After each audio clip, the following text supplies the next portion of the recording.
Wọ́n tó pọ̀ ní pàtàgbára. Ọlágbéga lákòókò yìí. Wọ́n tó pọ̀ ní pàtàgbára. Wọ́n la yìn lógo fún ohun tó ṣe lọ́wọ́lọ́wọ́.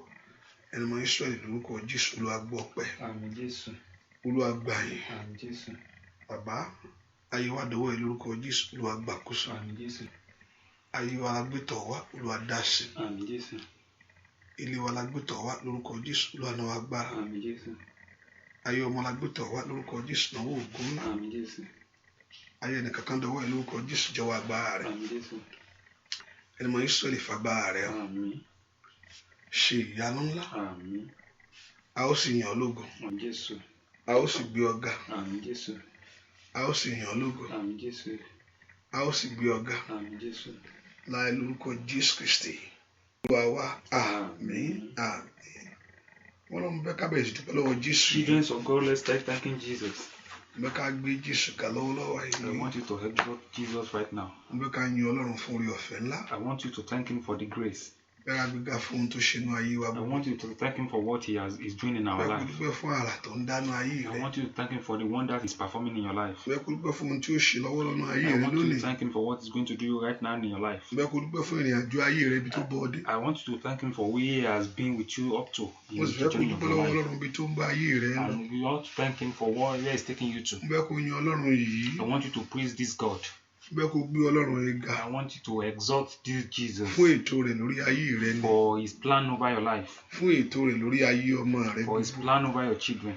Bẹ́ẹ̀ kó dúpẹ́ lọ́wọ́ Ọlọ́run pé abániṣe ò ṣe o. I want you to thank Him that the one who can do it, we thank Abániṣe you. ò mọ̀ ṣe o. The one who can do it, we thank you. Abániṣe ò mọ̀ ṣe o. The one who can perfect things, we thank you. Ẹlẹ́rù ni ó mọ̀ ṣe o. The one who is great, we thank you. Ọlọ́wọ́ gbọgbọrọ ó mọ̀ ṣe o. The one who have a big hand, we thank you. Ọlọ́run àyàn ológo fún ohun tó ń ṣe Lord, we lọ́wọ́lọ́wọ́. exalt you for what you are going to do. Bẹ́ẹ̀ ká dúpẹ́ lọ́wọ́ Ọlọ́run yìí. I want you to thank this Jesus. Bẹ́ẹ̀ ká dúpẹ́ lọ́wọ́ Jésù. I want you to thank this Jesus. Bẹ́ẹ̀ ká dúpẹ́ lọ́wọ́ Jésù yìí. Thank this Jesus. Bẹ́ẹ̀ ká dúpẹ́ lọ́wọ́ Ọlọ́run yìí. Thank this God. Olúwa ṣeun o.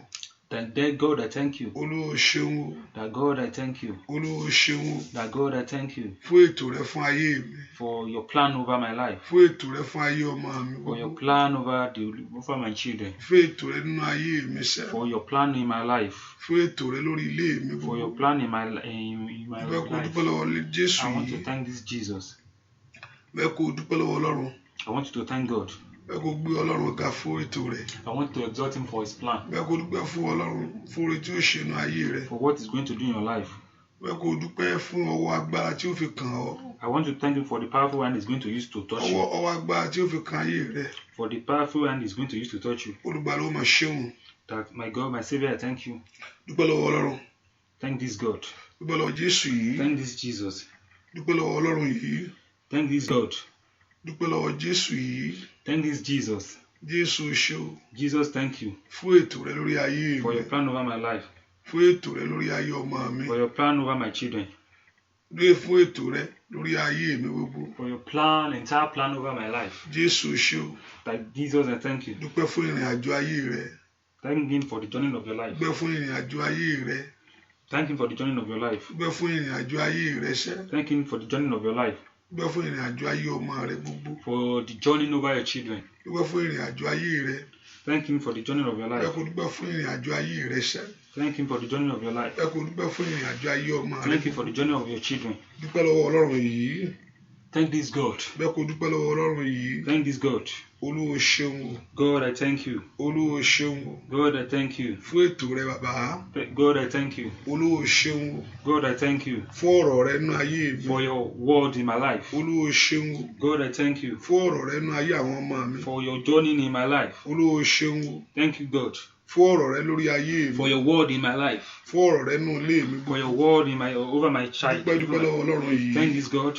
Dúpẹ́ lọ́wọ́ ẹni tó ní ọ̀sẹ̀. Thank the one who owns you. Jésù ṣe. Jesus, thank you. Ọba tó pọ̀ nípa àtàgbára The ó God ṣe. who is mighty in power. Ọba tó ní gbogbo agbára The lọ́wọ́ ó one ṣe. who has all the power. Ìwọ ló ń bá mi ṣe. You are the one that has been helping Ìwọ ló me. bá ayé mi débi ilé yìí. You are the one that has helped me up to this Ìwọ ló moment. bá ayé mi débi ilé yìí. You are the one that has helped me up to this Ó sì dúpẹ́ moment. fún mi tó ń bá ayé mi lọ. For where you are taking me to. Somebody lift your voice and thank Kí him. ẹnìkan kó mi ọbẹ̀ sí máa gbé Ọlọ́run ga. Somebody just appreciate this Jẹ́ ká God máa gbé Ọlọ́run yìí ga. for the goodness of God in your life. Ká máa gbé Ọlọ́run yìí ga. For the goodness of God in your life. Fún orí Ọlọ́run nínú ayé wa. for the word of God in your life. Fún ọ̀rọ̀ Ọlọ́run nínú ayé wa. Fún ọ̀rọ̀ rẹ̀ lórí ayé rẹ gbogbo. Thank this God. Mo fẹ́ kó dúpẹ́ lọ́wọ́ Jésù yìí. Thank this Jesus. Abániṣe o ṣé o. Jesus, I thank you. Àṣeyọrí o ṣé o. The one who can have solution, Ọba thank tí ò you. jẹ́ kí ìrìn àjò ayé mi dàrú. The God who has not made the journey of my life to be confused. Ọba tí ò jẹ́ kí ìrìn àjò ayé rẹ dàrú. The God who has not made the journey of life to be in problem. Ọba tí ò jẹ́ ó ṣe mọ́ ọ lára. The God who has not made evil things to come to pass in your Ohun tí life. ayé rò pé kó ṣe mọ́ ọ lára, ọba tí ò gbà kó ṣe mọ́ ọ What lára. people thought is going to come back to your life, who has not made it to come to pass. Thank this God. Jésù o ṣé o. Thank this God. Jésù o ṣé o. Thank this God Fún ètò rẹ lórí ayé mi. for your plan over my life, Fún ètò rẹ lórí ayé àwọn for your ọmọ plan mi. over my children, Dúpẹ́ ibi tó Ọlọ́run bá ayé rẹ dé. for where He has taken you to, Dúpẹ́ ibi tó mú ayé rẹ for lọ. where He's taking you to. Ọlọ́run o ṣeun. That God, I thank you. Alágbára gíga o ṣé. That most powerful God, we thank you. Alágbára gíga o ṣé. Most powerful God, we thank you. Alágbára gíga o ṣé. Most powerful God, we thank you. Alágbára gíga o ṣé. The most powerful God, we Alágbára thank you. gíga o ṣé. Most powerful God, we Gbọ́ thank you. àdúrà lórúkọ Jésù Kristi Olúwa wa. Amen. Mo fẹ́ kó tún dúpẹ́ lọ́wọ́ Ọlọ́run. I want you to thank Him once more. Nǹkan kan ni kò ń pọ̀ jù níwájú Ọlọ́run. Nothing is too much before Him, Òun náà ní ọpẹ́ rẹ. and that is your praise. Ohun tó wá ohun tí o lè fún nìkan nìyẹn. That is the only thing He heeds. Ohun tí ìwọ lè fún nìkan That is the nìyẹn. only thing you can give to Him. Gbogbo nǹkan yòókù ló fún ọ. Every other thing He gives it to you. Gbogbo nǹkan yòókù ló gbélé ọ lọ́wọ́. Every other thing is the one that's giving you. Èèyàn ò lè dámọ bí. You cannot have baby by yourself. Ọkọ gan èèyàn gan ò rí. Even husband self is even scarce. Iṣẹ́ gan tí ò bá fún ẹ lálàáfíà o lè dìde lọ. Even job you cannot go if you don't give yourself peace of Kò mind. sí ohun gbogbo tí èèyàn ní láyé òun ló fún yàn. He gives everything that we have. Èmi téèyàn mí ẹ bá sọ pé mo lè mí fúnra mi kó dán wò. Even the breath in you, you are not the owner. Òun ló ní gbogbo ẹ̀. He owns everything. Ẹ f'Olúwa lówó. If you give Him money, Ẹ f'Olúwa lówó. give Him money. Òun ló fún ọ lówó. He is the one that gives you money. Kò sí nǹkan kan tá a ní dáa fún. There's nothing you have that you give Him. Ohun tó o lè fún nìkan látọ̀dọ̀ The tiẹ̀. only thing you can give from Him, from yourself, Òun ní ọpẹ́. is that your thanks, Òun ní ìyìn. is your praise. Ohun tó wá látọ̀dọ̀ tiẹ̀. That is what that comes from Torí you. ohun tó o rò nìyẹn. Because that is what you think. Láti kò bẹ́ẹ̀ rò yẹn. You never thought of that from. Kò Olúwa ò bá wa rò yẹn. That God never thought of that. Ọlọ́run ò bá wa rò yẹn. He never thought of that. Kò bá wa rò ọpẹ́. So he never thought of that. Ohun tó wá láti ọkàn tiẹ̀ That nìyẹn. is what that comes out from Sí that, Ọlọ́run. to God. So òun ló fi ṣe pàtàkì. That is why it's important. Òun ló fi ń fẹ́ ní gbogbo ìgbà. That is why you want it every time. Torí pé from your heart nínú ọkàn rẹ ló ti jáde wá. That means that comes from your Mo fẹ́ heart. kó tún fún lẹ́ẹ̀kan I ṣiṣẹ́. want you to give Him one more Ọlọ́run time. ọmọ Ísírẹ́lì ó mọ̀ ṣeun. That God of Israel, I thank you Fún ètò rẹ lórí ayé mi for your bàbá. plan over my life, Fún ètò rẹ ní ìrìn àjò ayé mi. for your plan and journey over my life. Ìkàpàrósà tó pẹ̀rósà tẹ́ kàpà. Bẹ́ẹ̀ kó dúpẹ́ lọ́wọ́ Ọlọ́run yìí. Thank this God, Ọba tí ò jẹ́ kí ayé ṣe ẹ̀yẹ́ God who mi. has not made people to ridicule you, Ọba tí ò jẹ́ kí ayé ṣe ẹ̀yẹ́ mi. who has not made people to Ọba make tí ò jest jẹ́ of kó you, dẹ́ni ẹ̀gàn láyé. who has not made you to be ridiculed. Dúpẹ́ lọ́wọ́ Ọlọ́run alààyè. Thank this God. Ọmọ Ọlọ́run lánàá kó gbàdúrà. You open your mouth. Orúkọ Jésù. Orúkọ Jésù. Ọlọ́run á gbé ọ̀gá fún ohun tó ń ṣe lọ́wọ́lọ́wọ́. Thank you, Ọlọ́run á Jesus. yìn ọ́ fún iṣẹ́ rẹ Thank you, bàbá. Jesus. Olódùmarè á gbé ọ̀gá wò. Thank Ìwọ you, tó kù Jesus. nígbà tí agbára. Thank you, Jesus. Ìwọ tó ní gbogbo Thank you, agbára lọ́wọ́. Jesus. Ìwọ tó ní gbogbo ìyìn lọ́wọ́. Thank you, Jesus. Jésù ṣé o Thank you, God. fún ìrìn àjò ayé wa. Thank you, God. Ọba tí òjò dàrú. Ọba tí òjò bàjẹ́. Ọba tí òjò sọnù. Ọba tí ò jẹ́ kí n rámáyé. Dúpẹ́ lọ́wọ́ Ọlọ́run alààyè sẹ́. Jésù andayaka ọ̀rẹ́sálíà. Jésù agbé ọ̀gá. Ọba tó pọ̀ nípa tágbára. Agbẹ́ fún sùúrù tó ní. Dúpẹ́ fún sùúrù Ọlọ́run lórí ayé rẹ. Bẹ́ẹ̀ni wípé ó lọ́ra láti bínú. Ọlọ́run yìí ó lọ́ra lọ́pọ̀lọpọ̀ láti bínú. Ìgbà mi yẹ kó ti fún wa tí. Àánú tí máa jẹ iṣẹ́ ọmọ yìí ẹ̀. Lórúkú àdá.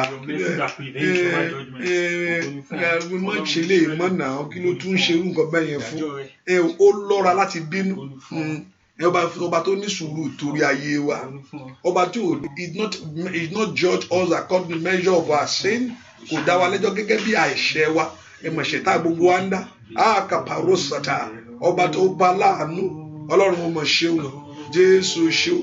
Mo mú ọpẹ́ mi wá síwájú ìwọ Ọlọ́run. Mo fi gbogbo ògo fún ọ. Gbọ́ àdúrà lórúkọ Jésù Kristi Olúwa wa. Gbọ́ àdúrà lórúkọ Jésù Kristi Olúwa wa. Mo fẹ́ kó tún dúpẹ́ lẹ́ẹ̀kan sí. I want you to thank Him one more time. Mo fẹ́ kó dúpẹ́ fún ìrìn àjò ayé tiẹ̀ I gangan. want you to thank Him for the journey of your life. Bẹ́ẹ̀ dúpẹ́ fún ìrìn àjò ayé rẹ I gan. want you to thank him for the journey of your life especially. Mo fẹ́ kó tún dúpẹ́ fún ìrìn àjò ayé ọmọ rẹ. I want you to thank him for the journey of your children. Àwa wà ń bí ọmọ wa lọ. We are here and our children are not with us. A lágbára kan láti dáàbò bò We do wọ́n. not have power to protect them. Tàbí ọkọ yóò jáde ńlé. A husband living out. Ṣùgbọ́n ẹni mọ Ísírẹ́lì ẹni tí ń pa Ísírẹ́lì mọ́ tí ò tó gbé. But the Holy One of Israel that keeps Israel and never Òun ló slumber ń pa ọmọ rẹ mọ́. is the Òun one ló that ń pa has been ọkọ with rẹ your mọ́. children and your husband. Òun ló ń pa ilé rẹ mọ́. Is the one that has been with your Kò house. sí nǹkan tá a san fún. There's nothing you can give to him. Èlé lásán. How much do you have? Olórin yẹn sọ pé lónìí mo san bàbá ògo. Èló ní Jésù mi gbà ó. Bàbá èló ni mo san fọ́ba ògo fòrè láyé mi. Èló ni mo san bàbá ọba ọ̀run. Èló ní Jésù mi gbà ó. Bàbá mi, èló ni mo san fọ́ba ògo ó fòrè rẹ̀. Bàbá láyé mi, èló ni mo san fọ́ba ògo.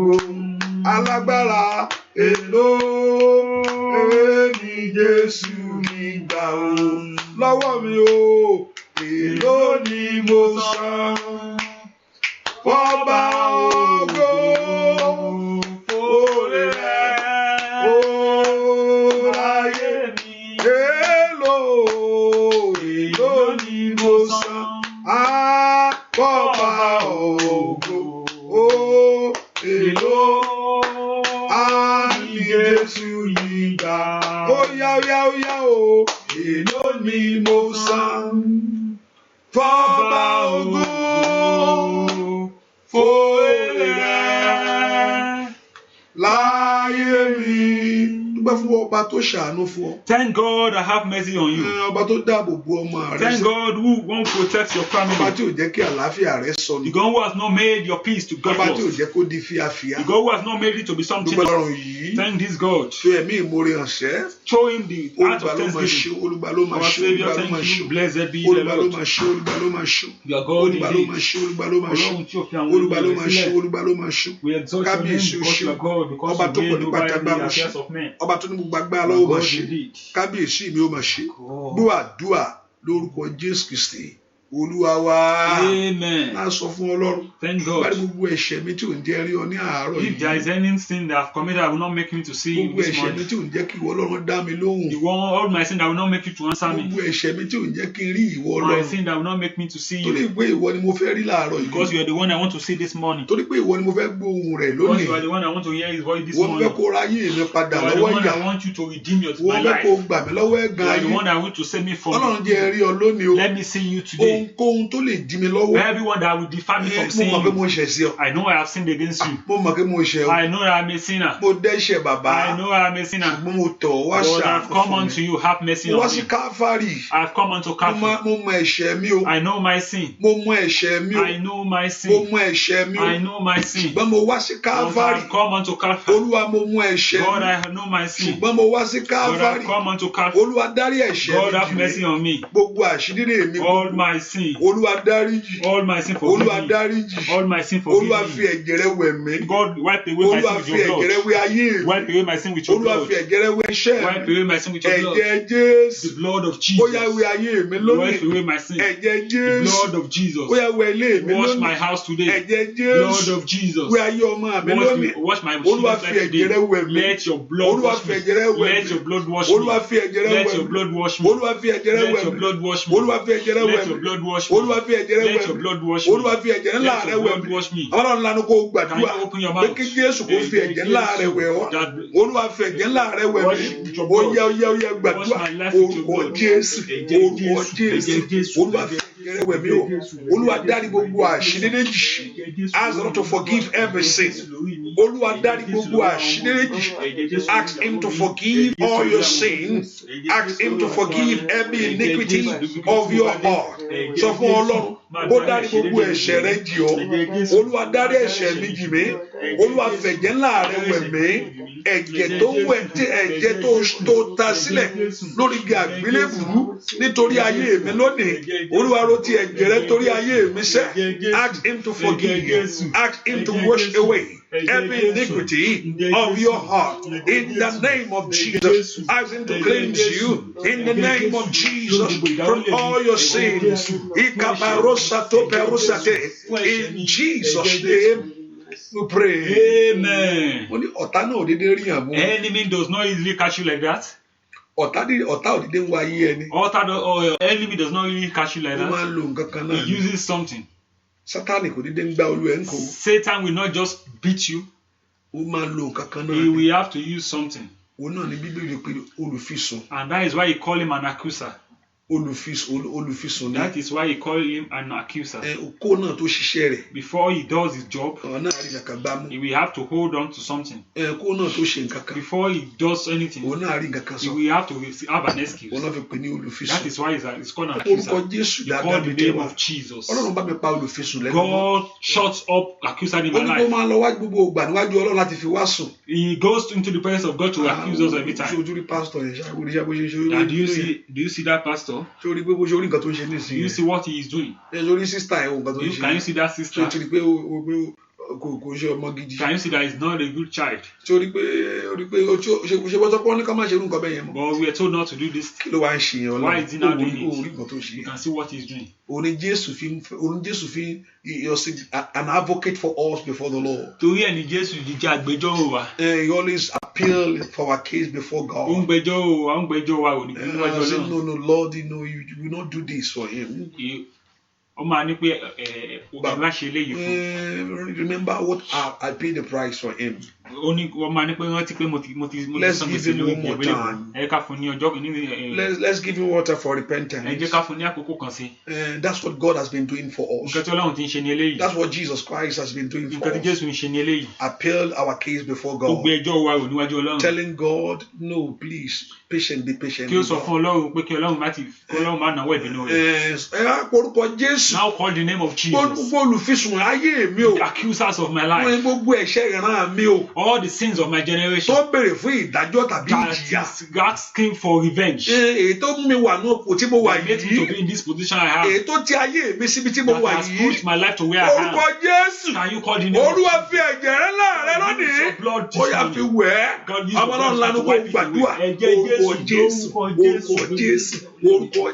God use La patoto perosa tekete le perusa to perusa teke bagada maye kete di boko shoto prende kete oya gbàdúrà ogun ní katiri abakashanleya etí ẹ̀ṣẹ̀ mi ẹ̀ṣẹ̀ ràn mi etí ò jẹ́ ká dúà mi gbà ohunkóhun tó ń bẹnu ayé mi lónìí etí ò ní jẹ́ kó náwó agbára ńlá náà ńlá ní kó gbàdúrà Olúwa dárí ìkàpàrọ̀ṣọ tó bẹ̀rù sàté orúkọ Jésù dára ẹ̀jẹ̀ Jésù wẹ gbogbo àbàwọ́n mi nù ó yẹ parẹ́ lónìí pa every record of sin, every handwriting of the evil one. You say, every handwriting, every handwriting of the evil one that is using against my life. Ohun tí ọ̀tá ń lò láti jẹ mí yà, ohun tí ọ̀tá ń lò láti dá mi lẹ́jọ́, ohun tí ọ̀tá ń lò láti tì mí sínú ipò tí mo wà yìí. Ní orúkọ Jésù, Olúwa fẹ̀jẹ̀ rẹ̀, your blood, O God, your blood, O God, your blood, O God, orúkọ Jésù dáadáa, your blood, O God, máa ń lanu kó gbàdúrà, Olúwa lu ẹ̀jẹ̀ rẹ̀ lónìí, gbọ́ àdúrà lórúkọ Jésù Kristi, Olúwa wa. Amen. I want you to be a blessing to somebody. Mo fẹ́ kó jẹ́ ìbùkún fún àwọn ènìyàn. Hallelujah. Hallelujah. Can you just do it and say the miracle of God? Jẹ́ kí wàá ṣe báyìí kó sì rí ìyanu Ọlọ́run. Just do it and just be a blessing to somebody. Pín kó sì jẹ́ ìbùkún fún àwọn ẹlòmíràn. When you be a blessing to somebody, èmi kọ́ mo lè rí ibẹ̀ yẹn. Nígbà tó bá jẹ́ ìbùkún fún ẹlòmíràn, I'm not the owner of the reward. Ẹni tó ṣiṣẹ́ yẹn, ẹ̀yin lẹ ṣiṣẹ́ yẹn kò ń ṣe mi. You are the one that has done the job and that will be for you. Èmi kọ́ mo lè rí.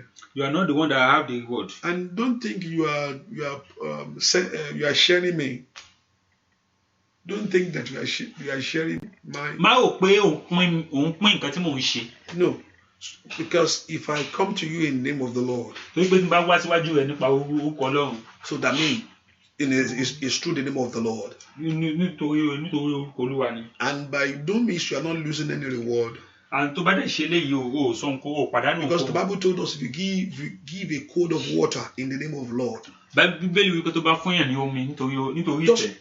Ordinary water. Omi lásán. You are not losing the reward. O pàdánù. No. So if you think you are sharing me, don't do that anymore. Tó bá rò pé òun pín ohun tí mò ń ṣe ni tẹ̀ má wulẹ̀ ṣe mọ́. Yeah, bá kárí mo padà ń jọ mi nǹkan pé kí n kà máa sọ̀rọ̀ kí n máa sọ pé ní orúkọ Jésù. If I come any other time and I do not mention the name of Jesus, then you can do anything you want to do. But if I can call the name of Jesus, I'm not the one again. It has become the work of God. And everyone participants have to do something. Once I've come to you in the name of the Lord, it's your responsibility and your duty. Ó jẹ́ ojúṣe rẹ láti ṣe. Yes, because you are a child and a daughter of God. Torí pé ọmọ Ọlọ́run ni ọ́. Bẹ́ẹ̀ni. So don't think pastor ìkọ̀fẹ́ kan máa tó ṣe sáré mo wá tí mo kọ̀ bẹ̀rẹ̀ sọ ọkàn tó wù mí, normal show, normal kìnìún, normal talk. If I have come to you in the normal show, then that is another thing. You don't have to bother yourself and do anything. But once I come to you in the name of the Lord, that's a different thing again. The one who owns the job is the one doing it now. And the one who owns it will surely perfect. In the name of Jesus. You, the power of accuser, end in my life today. You, the power of accuser, hand over the life of my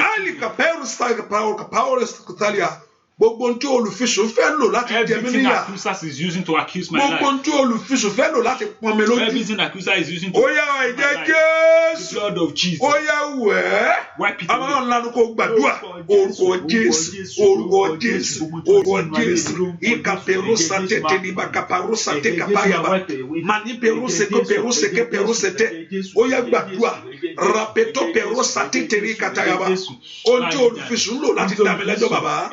Jésù Olúwa fi ìkẹrẹ wẹ̀ ìkàtẹ́lì abakushando bawushate repato perusa to perusa tekaba. Lift your voice to God. Orúkọ Jésù ẹ̀jẹ̀ Jésù oya gbogbo agbá olùfisùn lórí ayé mi dópin, gbogbo ipá olùfisùn lórí ayé àwọn ọmọ mi ní orúkọ Jésù yíkàbàkàtà tèpèrúsàtè, gbogbo agbá olùfisùn èyí tó ń dá ayé mi lẹ́jọ́ ní orúkọ Jésù dódópin lónìí orúkọ Jésù ó yá mú olùfisùn dákẹ́, mú ṣe olùfisùn dákẹ́ ní orúkọ Jésù, mú fi olùfisùn dákẹ́ lórí ayé mi, gbọ́ àdúrà lórúkọ Jésù Kristi Olúwa wa. Ẹ ká sọ fún Ọlọ́run fi àánú rẹ gbà mí. Let your mercy save me today. Àánú rẹ ni mo tọ̀ wá o. I have come to ask for your mercy. Olúwa jẹ́ kí n rí àánú lágbà. Let me receive mercy. Wáyé mi gba àánú ńlá. My life receive mercy. Ìwọ orí mi gba àánú ńlá. My head receive great mercy. Ìwọ iṣẹ́ mi gba àánú ńlá. My job receive great mercy. Olúwa fi àánú pàdé mi lónìí. Let your mercy meet my life. Ìwọ àánú Ọlọ́run wọ ayé mi wá. The mercy of my life, of God come into my life. Jésù jẹ́ ráàánú gbà. Jesus, let me receive mercy from you. Jésù jẹ́ ráàánú gbà. Jesus, let me receive mercy from you. Jésù jẹ́ ráàánú gbà. Jesus, let me receive mercy from you. Olúwa fi àánú ńlá wò ọ̀rọ̀ mi wò. Let me receive great mercy from you. Ẹ fi àánú ńlá wò ọ̀rọ̀ ayé mi wò. Let me receive great mercy from you. Anda yabaka soto ó yá gbàdúrà orúkọ Jésù. Olúwa ṣàánú fún mi. Olúwa ṣàánú fún mi. Orúkọ Jésù káyé rẹ kó ráàánú gbà. Ẹ pọ orúkọ Jésù dáadáa kí orí mi kó ráàánú gbà. Ẹ pọ orúkọ Jésù. Ìwọ àánú Ọlọ́run tó ayé mi wá. Kí ogun kó ṣẹ́ lónìí. Ìwọ àánú Ọlọ́run tó ayé mi wá. Kí ìjà ayé mi kó dópin. Ìwọ àánú Ọlọ́run tó ayé mi wá. Ní orúkọ Jésù. Oya. Màṣáǹtẹ̀ tẹ̀lé kaparu sátẹ̀. Ọlọ́run lánàá kó gbàdúrà. Orúkọ Jésù. Olúwa fi àánú gbà mí.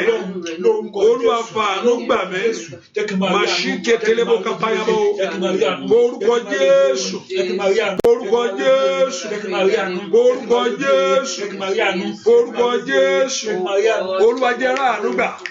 Olúwa jẹ́ ráàánú gbà. Orúkọ Jésù dáadáa. Olúwa jẹ́ ráàánú gbà. Orúkọ Jésù. Jẹ́ ráàánú gbàṣẹ́ ní orúkọ Jésù.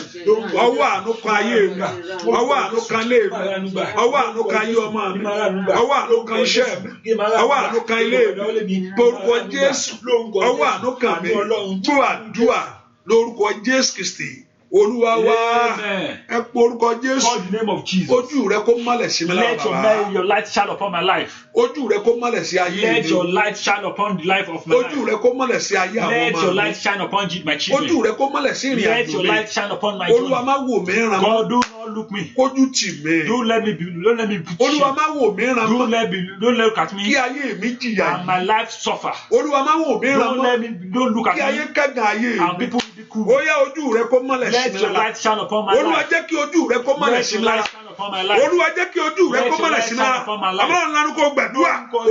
Orúkọ Jésù. Màkàlì bàkó pẹ̀lú sàtẹ̀. Olúwa jẹ́ kí ojú tiẹ̀, ojú àánú rẹ kó mọ́lẹ̀ sí mi lára. Kó wo ìyà mi kó gbà mí. Kó wo ẹ̀gàn mi kó mú kó. Kó mú òṣì mi kó. Yíká bẹ̀rù sọ́tọ̀ bẹ̀rù sẹ́tẹ̀. Ọba tó pọ̀ nípa àdágbà. Ojú rẹ kó mọ́lẹ̀ sí mi lára. Ojú rẹ kó mọ́lẹ̀ sí ayé mi lára. Àmọ́ ńlá kó gbàdúrà. Ojú Olúwa kó mọ́lẹ̀ sí ọ lára. Ojú Olúwa mọ́lẹ̀ sí mi lára. Ojú Olúwa mọ́lẹ̀ sí ayé mi lára. Ojú Olúwa mọ́lẹ̀ sí iṣẹ́ mi lára. Àmọ́ ńlá kó gbàdúrà. Kí ojú Olúwa kó mọ́lẹ̀ sí ọ ní ara. Ìkàbẹ̀rù sàtó bẹ̀rù sẹ̀tẹ̀. Ní orúkọ Jésù. Ojú Olúwa mọ́lẹ̀ sí ayé mi lára. Ojú Olúwa mọ́lẹ̀ sí ayé ọmọ mi lára. Ní kàbẹ̀rù sàtó nínú àánú ńlá. Ìkẹtẹlẹ bó kapa. Dúà lórúkọ Jésù Kristi. Olúwa wa. Ẹ pọ orúkọ Jésù. Call the name of Jesus. Olúwa bá mi wò lónìí. God cure this for me. Olúwa bá mi rò lónìí. God think of it for me. Olúwa bá mi rò lónìí. God think of it for me. Olúwa bá mi rò lónìí. God think of it for me. Olúwa bá mi rò ọ̀rọ̀ ayé mi. God think of my life for me today. Olúwa bá mi rò lónìí. God think of it today. Bá mi rò ọ̀rọ̀ ayé ọmọ mi. Think of the life of my children for me. Olúwa bá mi rò lónìí. God think of it today. Bá mi rò ọ̀rọ̀ iṣẹ́ mi. God think of the job of my life for me. Fẹ́ kọ́ Ọlọ́run kó bẹ̀rù. I want God to think of it for you. Olúwa bá mi rò lónìí. God think of it for me. Kí ìyà ayé mi kó parí. So that there be end and an end. Olúwa bá mi rò lónìí. God think of it for me. Kí ẹ̀gàn ayé mi kó kúrò. So that the death of my life will end. Olúwa bá mi rò lónìí. God think of it for me. Kí ogun ayé mi so that the problem of my life will stop. Mo jìyà tó bàbá. I have suffered enough. Ayé pọ́n mi lójú tó. I have been suffered enough. Ayé pọ́n mi lójú tó. I have suffered enough. Ẹ̀gàn yìí tó Olódùmarè. This is enough. Ọwọ́ ìyà yìí pọ̀ jù. This suffering is Orúkọ enough. Jésù. Call the name of Olúwa bá mi Jesus. rò ó. Think of it for me. Olúwa bá mi rò ó. God think of it for Kí me. n jáde lọ́wọ́ ìyà. So that I will be free. Olúwa bá mi rò ó. God think of Kí it. ẹ̀gàn ayé mi So that I kó will be kúrò. free from Àwọn náà nánú kó gbàdúrà. Orúkọ Jésù. Orúkọ Jésù. Orúkọ Jésù. Ìkàbà oṣù tó bẹ̀rù sẹ́tà kàbà. Orúkọ Jésù dada. Àwọn tó pọ̀ nípa àtàgbà. Ọba tó pọ̀ nípa àtàgbà. Olúwa bá mi rò láàárọ̀ yìí. Ní orúkọ Jésù. Kí ìyà ayé mi kó dópin. Olúwa bá mi rò láàárọ̀ yìí. Kí ẹ̀gàn mi kó tán lónìí. Màkàbẹ̀rù sàtó bẹ̀rù sẹ́tẹ̀ kàbà. Orúkọ Jésù. Kí ọ̀run kó bẹ̀ rò ó. Kó bẹ̀ rò lónìí. Ní orúkọ Jésù. Kó fa aṣọ ẹ̀gàn yá. Ọ̀run bá mi rò lónìí. Ní orúkọ Jésù. Kí ọwọ́ ogun tó kù. Ọ̀run bá mi rò lónìí. Kí ọwọ́ ìkàyàn kó fi ayé mi lẹ̀. Ó yá gbàdúrà. Ọ̀run kó bẹ̀ rò lónìí. Ìkàpàrú sàtó bẹ̀rù sàtẹ̀. Orúkọ Jésù. Olúwa bá mi rò. Olúwa bá mi rò. Olúwa bá mi rò. Olúwa bá mi rò. Ní orúkọ Jésù. Kó bọ́ sí fún mi láyé lónìí. Gbọ́ àdúrà lórúkọ Jésù Kristi. Olúwa wa. Gbọ́ àdúrà lórúkọ Jésù Kristi. Olúwa wa. Ẹ pọ orúkọ Jésù. Call the name of Jesus. Olúwa mú ayé mi kúrò nínú ìpọ́njú. Take my life away from Olúwa mú ayé mi kúrò nínú ìpọ́njú. Take my life away from suffering. Olúwa mú ayé mi kúrò nínú ìpọ́njú. Take my life away from suffering. Olúwa mú ayé mi kúrò nínú ìpọ́njú. Take my life away from suffering. Olúwa mú iṣẹ́ mi kúrò nínú ìpọ́njú. Take my job away from suffering. Olúwa mú ilé mi kúrò nínú ẹ̀gàn. Take my life away from Àmọ́ náà ló kó gbàdúrà. Orúkọ Jésù. Orúkọ Jésù. Olúwa mú ayé mi mi kúrò nínú ìpọ́njú. Ìkàpàrọ̀ sọ̀tọ̀ parú sàtàkàpàyàbà. Orúkọ Jésù dáadáa. Ìwọ ayé mi kúrò nínú ìpọ́njú. Ìwọ ayé mi kúrò nínú ẹ̀gàn. Orúkọ Jésù dáadáa. Olúwa mú ayé mi kúrò nínú ìpọ́njú. Ní orúkọ Jésù. Olúwa mú ayé mi kúrò nínú ẹ̀gàn. Ní orúkọ Jésù ti Násárẹ́tì. Ìwọ ayé mi kúrò nínú ìpọ́njú. Ìwọ ayé mi kúrò nínú ẹ̀gàn. Ìkàpàrọ̀ sọ̀tọ̀ pẹ̀rù sàtà. Orúkọ Jésù. Kí ayé rẹ kó kúrò nínú ìpọ́njú. Ní orúkọ Jésù. Ìwọ ayé mi kúrò nínú ẹ̀gàn. Ní orúkọ Jésù. Ìwọ ayé mi kúrò nínú ìpọ́njú. Ní orúkọ Jésù. Ìwọ ayé mi kúrò nínú ẹ̀gàn. Ó yá gbàdúrà. Ayé rẹ kó kúrò nínú ìpọ́njú. Ní orúkọ Jésù. Ìwọ ayé ọmọ mi kúrò nínú ẹ̀gàn lónìí. Gbọ́ àdúrà ní orúkọ Jésù Kristi. Olúwa wa. Ẹ pọ orúkọ Jésù. Ìwọ ìjọba òkùnkùn. You the board of darkness. Ó yá di asán lórí ayé mi. Become vain in my life. Ìwọ ìjọba òkùnkùn. You the word of darkness. Ìwọ ìjọba òkùnkùn. You the word of darkness. Ó yá di asán nínú ilé mi. Be emptied in my life today. Ìwọ ìjọba òkùnkùn. You the word of darkness. Ó yá ṣègbé lórí ayé mi. Be destroyed in my life today. Ìwọ ìjọba òkùnkùn. You the word of darkness. Ìwọ ìjọba òkùnkùn. You the word of darkness. Ó yá di asán lórí iṣẹ́ mi. Become invalid in my life today. Ìwọ ìjọba òkùnkùn. You the word of darkness. Ó yá di asán lórí ìrìn àjò mi. Become invalid over the journey of my life. Orúkọ Jésù dáadáa. Call the name of Jesus very well. Kí ìjọba òkùnkùn kó So di that the asán. word of darkness will be invalid in your Kí ìjọba life. òkùnkùn kó di So that asán. the word of darkness will become nothing in Kí your life. ìjọba òkùnkùn kó di asán. But the word of darkness will become nothing in your Kí life. ìjọba òkùnkùn kó di asán. So that the word of darkness will become nothing in your life. Ìjọba òkùnkùn kó dòfo. The word of darkness will become nothing in your life. Ìjọba òkùnkùn kó di asán o. Becomes nothing in your life. Lórí ayé rẹ bàbá. Over your life. Ìjọba òkùnkùn kó di The asán. word of darkness. Gbọ́ àdúrà. Amen. Lórúkọ Jésù Kristi Olúwa wa. Amen. Mo gbé ọ̀gá. Ìwọ Mẹ́sáyà. Mo gbé ọ̀gá o. Torí ìwọ lọ́ba bàbá o. Mo gbé ọ̀gá. Ìwọ Mẹ́sáyà bàbá. Mo gbé ọ̀gá. Torí ìwọ lọ́ba. Mo gbé ọ̀gá. Ìwọ Mẹ́sáyà.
Thank God who have mercy on you.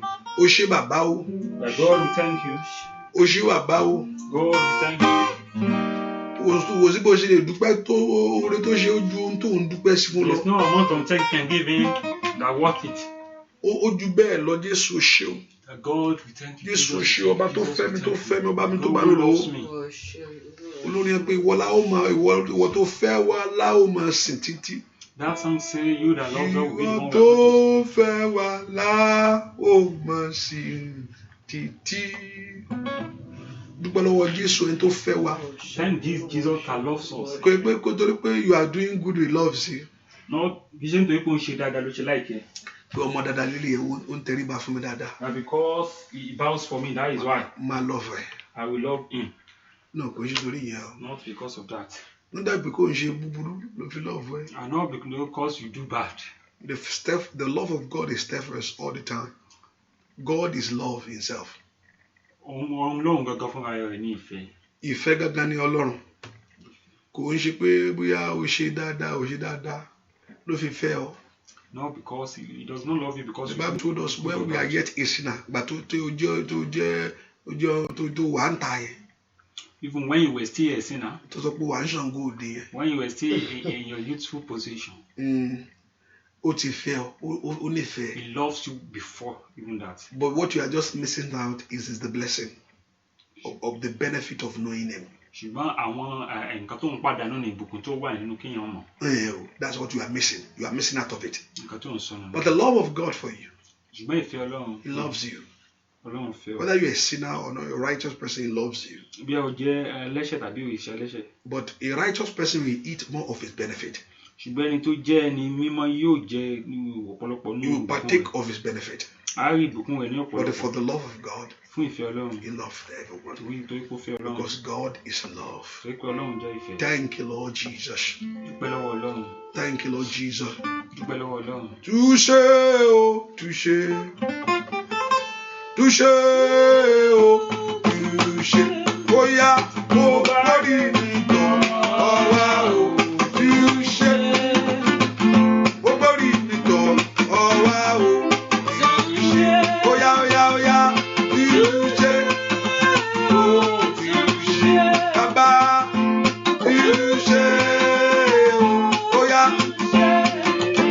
Mo bá rí nìkan ọwá o, touché. Mo bá rí nìkan ọwá o, touché. Alágbára gíga o, bàbá mi o. Ayé mi lọ́wọ́ rẹ̀, bàbá mi máa. Gbogbo ayé mi wá lórí ọ̀dọ̀ rẹ̀. Bóyá náà wá agbára ńlá nínú ayé àwọn èèyàn yìí. Òkun tó tán, òkun kó parẹ́. Kí ìyanu kó ṣẹlẹ̀ nínú ayé àwọn èèyàn yìí. Ọlọ́run mi. Kábíyèsí. Bàbá touché o, touché. Touché o, touché. Bóyá mo borí nìkan ọwá o, touché. Alágbára o kò wáyé nìkan ọwá o, gbogbo wa. Touché o, touché. Bóyá gbàdúrà. Touché o, touché. Mo borí nìkan ọwá o, touché. Ọ̀gáyé nìkan ọwá o, touché. Abániṣe òjò kò wá. Gbogbo wa náà lórúkọ rẹ ni.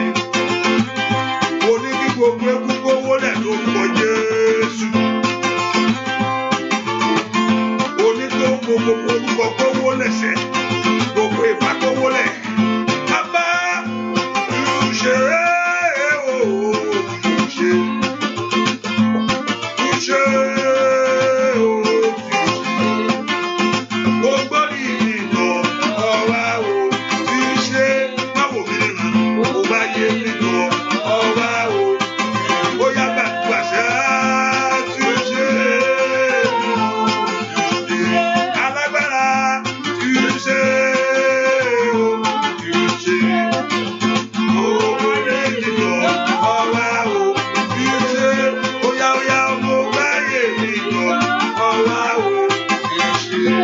kábíyèsí rẹ̀ ò bàbá. Kábíyèsí rẹ̀ ò bàbá. Bàbá ọba ńlá ó ṣòwò ńlá. Óyá óyá kékeré ó ṣò ayé o. Kábíyèsí rẹ̀ ò bàbá. Lórí ayé mi bàbá mi máa. Kábíyèsí rẹ̀ ò bàbá. Lórí ọmọ rẹ̀ ni. Kábíyèsí ìwọ lọ́ba ńlá. Ó ṣòwò ńlá.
rẹ̀ nínú iṣẹ́ mi bàbá. Iná máa gbé tó kótó ní kàmáyà rà. Óyá jẹ́ kọ́lá rẹ̀ nínú ilé mi bàbá. Olúwa kọ́lá rẹ̀ fún ayé wa bàbá. Jẹ́ kọ́lá rẹ̀ nínú iṣẹ́ mi gbogbo mi jẹ́ kọ́lá rẹ̀. Óyá sọ fún àrọ́mọ bá kábàlà mi ọba lára rẹ̀. Bàbá mi máa nínú ayé mi ò bá bàbá o.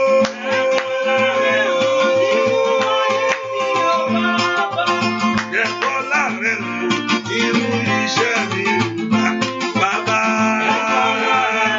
Nínú ayé mi bàbá. Ẹ porúkọ Jésù. Call the name of Jesus. Ọwọ́ ìyà kúrò nínú ayé mi. Ends of suffering move away from my life. Ọwọ́ ìyà táyé fi ra mi lára. Suffering that people have used. Ọwọ́ ìpọ́njú tí ayé gbélé mi lórí. Stubbornness life that people have used against. Ọwọ́ ìdádúró tí ayé gbélé mi lórí. The God of stop. Olúwa gbé ọwọ́ ìkà kúrò lórí ayé mi lónìí.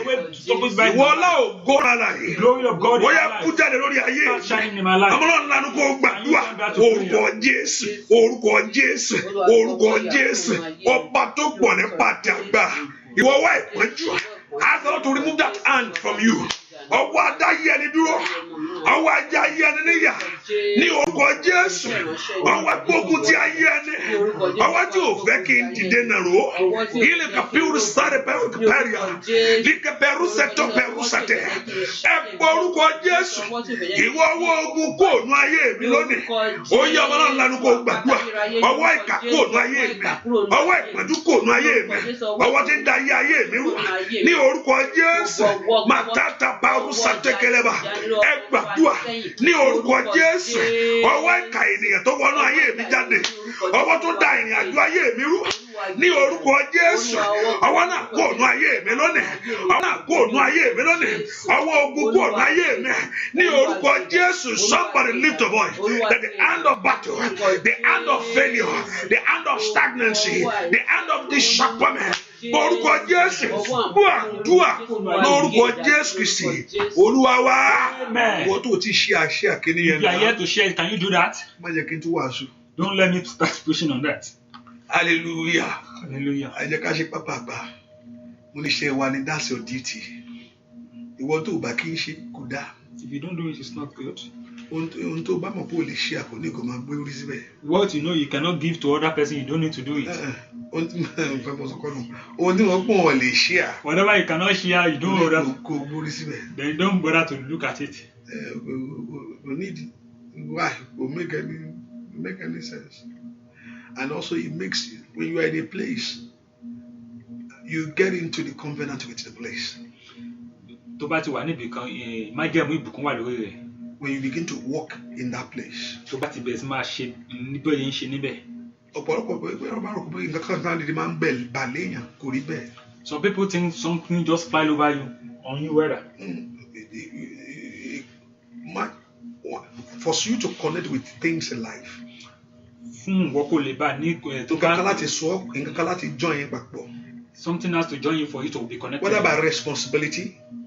Barely to nípa ojúṣe rẹ̀. Thank you. Whether the responsibility to make things work for you. Láti jẹ́ kí n kó ṣiṣẹ́ fún ọ. Not just ẹnìkan ṣe lé kò rí bẹ́ẹ̀ kò work bẹ́ẹ̀. Kì í ṣiṣẹ́ báyẹn pé kò máa ṣe àyọjúmọ́. Pastor kan sọ̀rọ̀ kí n kàn lè share ni. No, I'm not saying that. Do it because pastor is talking, I want to share.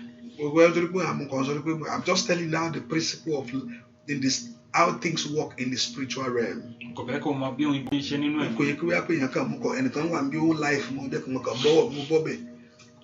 Kò work bẹ́ẹ̀. Doesn't work like that. Nǹkan kan.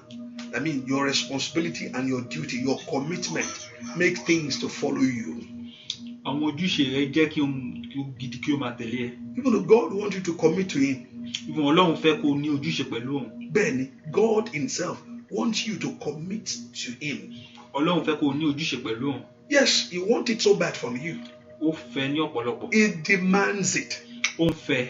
He demands it. Ó ń fẹ́. Ó pàṣẹ rẹ̀. Remember when the gift that He gave to that man with one talent? Rántí ọkùnrin tó fún ní talent kan. He went over and buried it. tí ó lọ fi sínú ìwé. Ó sọ fún pé ó ní o bá ti lọ fi sí bank náà. He told him that you ought to have kept it. Ká ló ti fi sí bank bá ti gbèrè padà. If you had kept it in bank, I might have paid. But you now get and bury it. So every place you have a responsibility. Níbikíbi tó bá wà ojúṣe rẹ̀. That's why you need God to lead you. Torí ẹni o ṣe ní Ọlọ́run. Ọ̀pọ̀lọpọ̀ ọwọ́nú àdúrà mi sọ pé Ọlọ́run ò lè ṣe àánú ayé yẹn. I will not use my word to say that.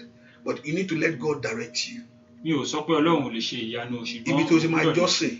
Where do you have to worship? Ibi tó fẹ́ kí Ọlọ́run kó tẹ́rì rẹ sí. Where you want God to move you to. O need ìdarí Ọlọ́run. You need God's direction. Ìgbà tí Ọlọ́run darí ẹ. When God directs you, are able to know your responsibility. Inú àwọn ojúṣe rẹ̀. Kò yẹ pé eléyìí níbi eléyìí níbi. Kì í ṣe pé kó máa kàn yọjú sí ojúṣe. Pé sákìrì kọ́, that's not. Kò work bẹ́ẹ̀. That means you cannot work. Sákìrì kọ́ ni o. Mo parí àdúrà kan bìkan mo wọnú ilé wa. Kò ṣe bẹ́ẹ̀ kò ṣe bó ṣe work kọ́ nìyẹn. It doesn't work by running from one prayer to another. Èèyàn kan ń gbàdúrà tí kò rí nǹkan. That is why sometimes you pray and you do not. Mo máa ń gbàdúrà. I can pray. Ó parí kan wọnú ilé wa, ó parí ilé ó tún lọ bò mí. Ìyẹn kò ṣe bó ṣe work nìyẹn ẹ gbàgbé ẹ̀. It doesn't work like that, moving from one prayer to another. Olúwa kò máa gbà ni. You just be praying. In number one, you need ìdarí Ọlọ́run. You need God's direction. Ó ti lẹ́ni tọ́lọ́run sí ayé ẹ̀. God has sent some people. O lè ṣí mú. You cannot make mistake of that. Ó lẹ́ni tí Ọlọ́run rán mi sí. There are people God then send me to. Ó ti lẹ́ni tọ́lọ́run rán mi sí. And there are people God not send me to. Dàbí pé mi lè sọ̀rọ̀ Ọlọ́run fún gbogbo ènìyàn. So that I cannot tell people. It's my duty to declare the word of God to everybody. Iṣẹ́ mi ni láti. Ṣùgbọ́n Ọlọ́run mọ ohun tó máa ṣe. That's why you need the direction of God. Torí ẹ̀ ní ṣe. Pé kó mo parí kan mo wọnú kan tán ló mógun ṣẹ́ o. Not by moving from one place to another. Etí Ọlọ́run ò di. God is not deaf. Etí Ọlọ́run yìí ò di. Ó gbọ́ nǹkan tó sọ already. He hears what you hear. Kó darí ayé ẹ̀ síbi tó fi ẹ́ sí. There's a place called there. There's a place called there. Ibi kan wà tó ń pè ní ibẹ̀. Ibẹ̀ yẹn. Ibi tó ń pè ní ibẹ̀ yẹn. There's a place called there. Ibẹ̀ ló máa wá kọ́lọ́run kó darí ẹ̀ lọ. That is where you want God to. Truly sometimes the spirit of God can be present sometimes in the present and can break any yoke. Ẹ̀mí Ọlọ́run lè wà ní ọ̀pọ̀lọpọ̀ ibi ní ọ̀pọ̀lọpọ̀ ìgbà. I am not denying that. Ẹ̀mí Ọlọ́run lè sọ̀kalẹ̀ kó ṣe. I can't cage God. A lè fi Ọlọ́run sínú. Ó lè sọ̀kalẹ̀ kó ṣe tó wù. God can come down and do whatever he wants. But you need direction. But you need God's direction. You need direction. You need commitment. O ní di ojúṣe. With God. Pẹ̀lú Ọlọ́run. Not with a pastor. You don't have to commit with me. Ìṣe pẹ̀lú àlùfáà. Forget about it. But you commit to God. But o ní ojúṣe pẹ̀lú Ọlọ́run. Pé Ọlọ́run ẹ̀tọ́ mi níwájú Ọlọ́run. That this is what I'm doing. Nobody will force you to do anything for God. It's something that comes from you. That ohun tó ní ìbùkún nìyẹn. God doesn't force you to do anything, but He wants you to do things that are blessings. What comes out from your mouth? Ohun tó wá láti ọkàn rẹ fún Ọlọ́run fẹ́. You want something. First, I set before you life and death. Mo sọ. Mo gbé síwájú yín life and death. Okay. I set before you. Mo fi síwájú yín èyí tẹ́yin ó mú. Life and death. Ikú àti yíyè. He said choose. Ó ní kí ẹ mú. Walking with God is a matter to choose. Pẹ̀lú Ọlọ́run. Kò yàn ni. Kò yàn ni. Kò force anybody. He doesn't force anybody. You want your genuine love for him. Ó fẹ́ ìfẹ́ rẹ láti ọkàn wa. Only even to the extent of your money to him. Even owó rẹ látàkù rẹ. He said don't give grumbly, don't give grudgingly. Má fún mi pẹ̀lú kíkùn. Pẹ̀lú àwọn tí ẹtùtù dé báyìí ní ìṣòwò lẹ́ ń gbà káàkiri. That you have come to owó rẹ àpò ológun pẹ̀lú owó bẹ́ẹ̀ o. He said keep your money, I don't want to mo ti fún yín lówó láti jọ no òfẹ́. I've given you. God he loves you unconditionally. And also he wants you to love him back in the same manner. Ó fẹ́ láì ohun kankan, ó sì fẹ́ kó o fẹ́ òun náà. Bẹ́ẹ̀ ó fẹ́ kó o fẹ́ òun bẹ́ẹ̀ yẹn. That's what God wants. Ohun tó máa mú àdúrà gbà nìyẹn. That is what make prayers to be answered. Jẹ́ kí n sọ fún ọ kò ń ṣe sáré ká o. It's not by running up and down. Ó parí kan wọnú kan tán. I finished from one. Ó parí kan wọnú ilé wa. I finished from one. Ìyẹn kọ́ ni gbàgbé ẹ̀. That does not mean anything. Gbàgbé ẹ̀. Forget. Gbàgbé ẹ̀. Kò ń tìyẹn ló mú àdúrà. That doesn't make ìyẹn kọ́ lọ́wọ́ pẹ́pẹ́ mo ti ń gbàdúrà láti jọ yìí o mo dẹ̀ ń gbàdúrà. Ọlọ́run òun sọ̀rọ̀ wọ mi ò tí ì ohun tó ṣe kọ́lọ́run kó darí ẹ̀ àdúrà ìdarí dá. Ẹ pọ orúkọ Jésù lónìí ṣáàfi àánú gbà mí lónìí ṣáàfánú yanjú rẹ̀ fún mi lónìí gbàgbé ogun ayé mi. Oyè ọmọ náà lánàá kó gbàgbà orúkọ Jésù ìkàpàrúsà tó bẹ̀rúsà tẹ́kẹ̀tẹ̀ lónìí bá mi gbé ogun ayé mi mì lónìí bá mi tẹ orí ogun ayé mi rì ọmọ náà lánàá kó gbàdúrà ní orúkọ Jésù gbẹmí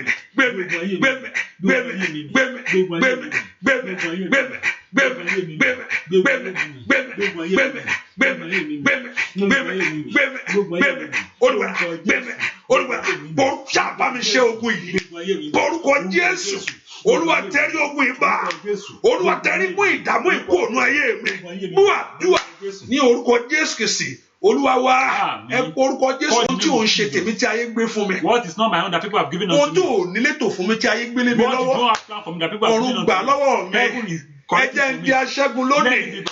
Sọ mí di aṣẹ́gun lónìí. Sọ mí di aṣẹ́gun lónìí. Sọ mí di aṣẹ́gun lónìí. Jẹ́ n ju aṣẹ́gun lọ.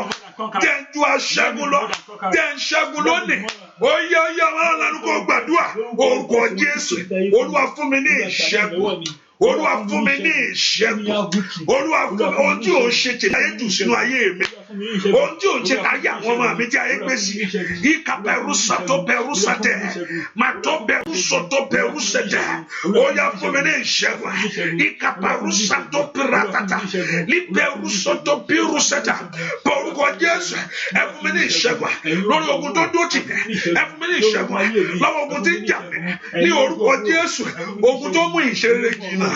Ogun tí ó mú ìṣeré jìnnà èyí tó bá sọ àkókò mi nù ọlọ́run lárúkọ gbàdúrà ogun tó mú ìṣeré jìnnà èyí tó bá sọ ìgbà mi nù ọ̀pọ̀ orúkọ Jésù mo fẹ́ ìṣẹ́gun lórí ogun tó dúró tì mí o ní orúkọ Jésù mo fẹ́ ìtúsílẹ̀ lọ́wọ́ kàtíjayé mi sẹ́ lọ́wọ́ ogun tó dúró táyà àwọn ọmọ mi ẹ pọ orúkọ Jésù ẹ jẹ́ gbà ṣẹ́gun ẹ jẹ́ gbà túsílẹ̀ ní orúkọ Jésù dúà lórúkọ Jésù Kristi Olúwa wa ẹ porúkọ Jésù Olúwa gbèmí níjà. Fight for me. Mo fẹ́ ṣẹ́gun lónìí. I want to conquer today. Mo fẹ́ borí. I want to conquer today. Olúwa gbèmí níjà. God fight for me. Mo fẹ́ bọ́ lọ́wọ́ tó ń ṣe mí. I want to be free from this problem. Mo fẹ́ bọ́ lọ́wọ́ tó ń ṣe mí. I want to be from this problem. Àìrọ́kọ ní ṣe mí o. I don't have husband. Aláṣeyọrí òun kéré ní. I don't have success. Àìsàn ní ṣe mí o. Sickness I don't have. Olúwa mo fẹ́ bọ́. I want to be free. Ẹni ogun ọ̀rọ̀ ẹgbà mi. Ẹ bá ń faṣọ yìí yá. Aṣọ tí ò ń ṣe tí yìí. Ọwọ́ ìkà yìí. Ètí ń bẹnu ayé mi. Ètí ń bẹnu ayé ọmọ mi. Ó yẹ mú kú o. Abala ńlá kò gbàgbọ́. Orúkọ Jésù. Orúkọ Jésù. Ìkàbàrú sàtọ́kẹ̀rú sẹ̀tẹ̀. Ìṣìtẹ̀tẹ̀tẹ̀ ní bẹ̀rù sẹ̀tẹ̀kẹ̀tẹ̀. Ẹjọ́ dópinnu ayé mi o. Ẹjọ́ dópinnu ayé mi o. Ẹjọ́ tán lónìí. Ẹjọ́ tán lónìí. Ẹjọ́ tán lónìí. Ogun ayé mi bàbá. Màtọ́ bẹ̀rù sọ̀tọ̀ bẹ̀rù sẹ̀tẹ̀. Ẹjọ́ tán lónìí. Ní orúkọ Jésù. Ẹjọ́ tán lónìí. Ọwọ́ ogun kò tán. Ọwọ́ ẹ̀ka kò tán. Ní orúkọ Jésù. Ọlọ́run kò gbàdúrà that Lord Jehovah God to put an end to failure in your life. That Lord Jehovah God to put an end to disappointment of your life. In the name of Jesus. In Jesus' name we pray. Amen. Orúkọ Jésù. Call the name of Jesus. Ibi tí ayé mi mọ́. We have been blocked. Ibi tí ayé iṣẹ́ mi mọ́. Where my job have been hidden. Ibi tí ayé mi sí. Where I have been padlocked. Ogun ọ̀run ẹ tú mi sílẹ̀ lónìí. The host of heaven free me today. Ibi tí ayé ju ìpín mi mọ́. Where my destiny have been changed. Ibi tí ayé mi mọ́. Where my life have been hidden. Ẹ̀yin ogun ọ̀run o. The host of heaven. Ẹ tú mi sílẹ̀ lónìí. Free me today. Ẹ jẹ́ kí n bọ́ lọ́wọ́ tó dúró tì mí yìí o. Let me be free from this problem. Ẹ jẹ́ kí n bọ́ lọ́wọ́ ìjà. Let me be free from this problem. Ẹ jẹ́ kí n bọ́ lọ́wọ́ tó agbé ayé ẹni sánlẹ̀. Let me be free from this problem. Ogun ẹ fi ayé mi ṣe ẹ̀yẹ. Problem that is making you lose my life. Call the name of Jesus. Mo fẹ́ bọ́. I want to be free. Mo fẹ́ jáde. I want to move out. Mo fẹ́ ní àlàáfíà. I want to have peace. Èmi náà fẹ́ mọ ìsinmi. I want to know peace. Mo fẹ́ mọ ìsinmi. I want to know peace. Mo fẹ́ mọ ìsinmi. I want to know peace. Èmi náà fẹ́ mọ tán pè ní ìsinmi láyé. Ẹ bá nọ mi jẹ́ èmi nù. Father, wipe away my tears. Ẹ gbé ẹkún lọ́wọ́ mi. Wipe away my tears. Ẹ gbé ayọ̀ lé mi lọ́wọ́. Give me joy. Mo gbé ẹkún mi wá ni. I brought my Mo gbé òṣè mi wá. Ìbànújẹ́ mi mo gbé tọ̀. Ẹ sọ́dọ̀ ayọ̀ fún mi bàbá. Ọmọ náà lẹ́nu kó gbàdúrà ní orúkọ Jésù. Ìkàpàrọ̀ sọ́tọ̀ bẹ̀rù sẹ́tẹ̀kẹ̀tẹ̀. Oya ní orúkọ Jésù. Let it be over today. Ní orúkọ Jésù.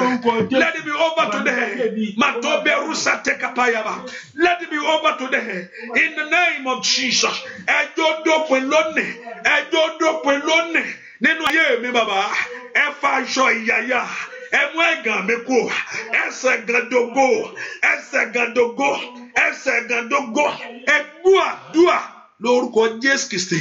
Olúwa wa ẹ pọ orúkọ Jésù. Call the name of Jesus. Olúwa dá ìrètí padà fún ayé. Father, restore the hope of my life. Ìrètí ọjọ́ ọ̀la dá padà fún mi. The hope of tomorrow, restore it. ìrètí ọjọ́ ọ̀la Olúwa dá padà fún mi. Restore the hope today. ìrètí ọjọ́ ọ̀la Olúwa dá padà fún mi. Restore the hope of tomorrow for me. ìrètí ọjọ́ ọ̀la dá padà fún mi. Restore the hope for me. Olúwa dá ìrètí òní padà fún mi. Restore my hope of today for me. dá ìrètí padà fún mi. Restore my hope today. gbogbo agbára tó ti gba ìrètí bọ́ lọ́wọ́ mi. Every power that has taken away my hope. ibi tí ìrètí ti sọnù. Where hope is lost. tó wo ọjọ́ orí pé when you look at your age. pé ṣé kíní ìṣí lè bọ́ sí mọ́ báyìí. Is this still possible? tó wo bí tó wà pé when you look at where you are today. tèmi ṣe wá jẹ́ báyìí. how is my life today like this. tó wo ogun etí tí pé kíní ìṣí wà bẹ́ẹ̀. and you look at that problem. o ti gbàdúrà o ti gbàwẹ̀. and you have prayed. ẹlòmíì àwẹ̀ ti di nǹkan sí lára. àwẹ̀ ti di nǹkan sí lára. fasting has become something else. ṣáà máa rọra gbà á. just fast. ṣáà rọra máa gbà á. just be patient with fasting. mi ní kò mọ̀ gbà àwẹ̀ dá o. I'm not saying you should not fasting. àwẹ̀ dá but ọ̀pọ̀lọpọ̀ ara àtẹ̀mí yàtọ̀ o. there is even between life and death. ara àtẹ̀mí the spirit and the body. ara ìfọgbọ́n sí o.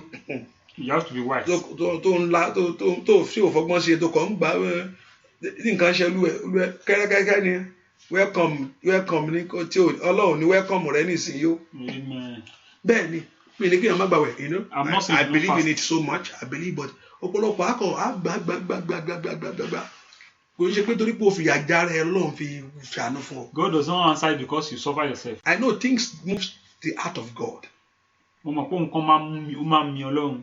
but also that's why I say let it direct your path. mo yẹ sọ pé kọjá kí Ọlọ́run kí ó rìn lọ́wọ́. kò sí pásítọ̀ tó máa tó parí kan pásítọ̀ kan bàbá kan bì kan ní ìsìn àǹtí mẹ́ta ni kẹ́ ẹ sáré gbà mo fẹ́ kẹ́ ẹ gbàwé ọjọ́ mẹ́ta ó ti ju ẹ̀sìn mẹ́ta kan pàápàá ó tún parí kan bàbá kan tó wà níbì kan hallelujah mo rí pé 15 ni pé kẹ́ra àgbà funfun ni kẹ́rẹ́ fi ṣe ó tún parí yẹn tán yìí tẹ́ ẹ lọ́rùn pẹ̀lú kí ni ẹ ṣe wà ẹ́ ojú wà pé ọlọ́sàn ni mo pé olóòrù gangan tó wà ní ẹ̀ mọ́ ó ṣáà ń ju gbogbo rẹ̀ mọ́ ara rẹ̀ ní fàbọ̀ sí. you have to be careful with fasting.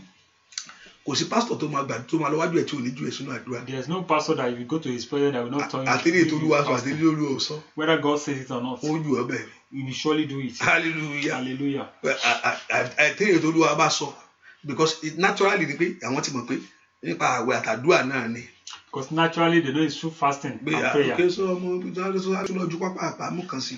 that you have to pray. àwọn bọ̀dẹ̀ ṣe ń mú ló ń mú lára rẹ̀ ó ń fàbọ̀ sára rẹ̀ ni. and as you are fasting your body is getting weakened. ó ń fàbọ̀ sára rẹ̀ o. your body is getting weakened. bẹ́ẹ̀ ni mo sọ ìṣe kó má gbàwẹ̀ I agree with fasting 100%. But I also apply wisdom to what you are doing in life. ìyẹn sọ pé torí kò fi àjẹrà rẹ lọ́rùn fi ń. God does not answer you because you suffer. mo gbàwẹ̀ kan àánú ni.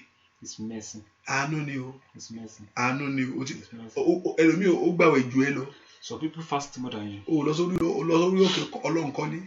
Go to fasting mountain. lọ sí ìkòkò ìyá ẹ wà bẹ̀ tí wọ́n tẹ́ kó wọn mú kankan náà wọ́n tà ń pariwo wọ́n gan ọgbà tó wọn wà wọ orí ọ̀fẹ́ tó rí gbà.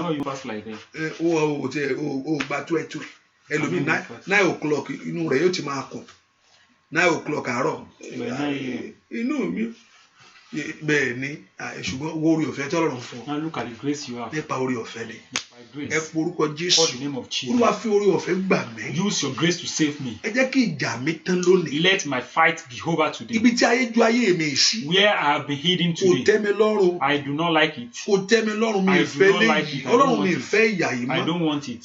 Ìpọ́njú yìí mi ìfẹ́ mọ́ṣẹ́. I don't want this problem. Ìpọ́njú yìí mi ìfẹ́ mọ́ṣẹ́. I don't want this suffering. Ogun yìí mi ìfẹ́ mọ́. I don't want this battle. Ìjà yìí mi ìfẹ́ mọ́. I don't want this fight. Jẹ́ kí ẹkún mi dópin lónìí. Let my tears be ended today. Ẹ fi ayọ̀ wo ayé mi. God, look at my life with joy today. Let me receive your joy. Anda yabaku shato peru sete ke peru sete. Ẹ bala lanu ko gbàdúrà. Ikatatatata. Ẹ gbọ́ orúkọ Jésù. Oya. Gbàdúrà. Ní o bá tẹ kaparu sọsọ fún Jésù sẹ́. Gbàdúrà lórúkọ Jésù Kristi. Olúwa wa. Àmín. Ìṣẹ̀lẹ̀ yanu ayọ̀. Ìṣẹ̀lẹ̀ yanu ayọ̀. Ní mo rántí ọjọ́ gbogbo. Ìṣẹ̀lẹ̀ yanu ayọ̀. Débẹ̀ ṣẹlẹ̀ láyé mi.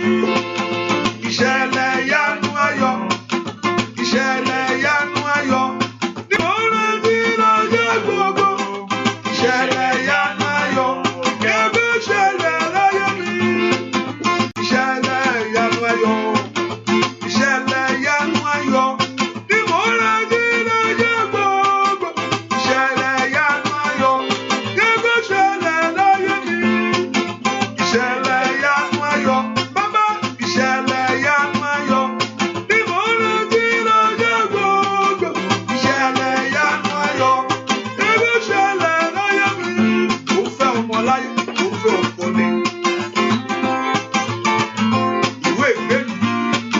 gbàdúrà fún.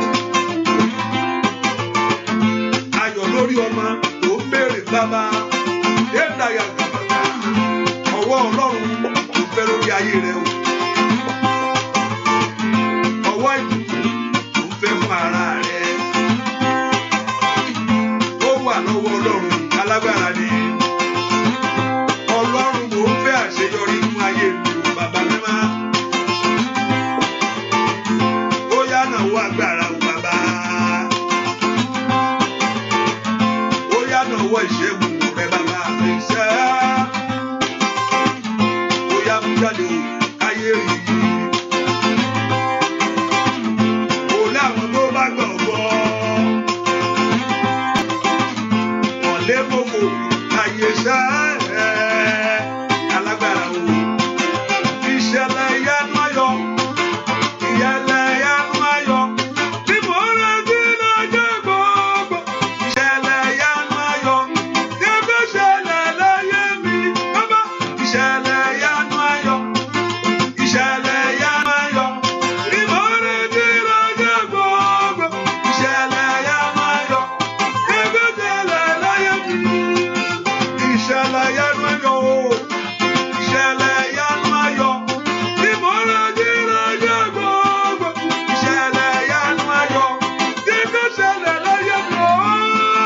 Ìṣẹ̀lẹ̀ ìyanu ayọ̀. Bàbá tí mo retí lọ́jọ́ gbogbo. Ìṣẹ̀lẹ̀ ìyanu ayọ̀. Tí ó fẹ́ ṣẹlẹ̀ láyé mi. Ìṣẹ̀lẹ̀ ìyanu ayọ̀ o. Ìṣẹ̀lẹ̀ ìyanu ayọ̀ o. Tí mo retí lọ́jọ́ gbogbo. Ìṣẹ̀lẹ̀ ìyanu ayọ̀. Tí ó fẹ́ ṣẹlẹ̀ ilé mi o. Ai, màkàní bàtú sọ̀tọ̀. Ìṣẹ̀lẹ̀ ìyanu ayọ̀. Tí mo retí lọ́jọ́ gbogbo. Ìṣẹ̀lẹ̀ ìyanu ayọ̀. Tí ó fẹ́ ṣẹlẹ̀ láyé mi. Ayọ̀ mi yóò pọ̀lápọ̀ jù.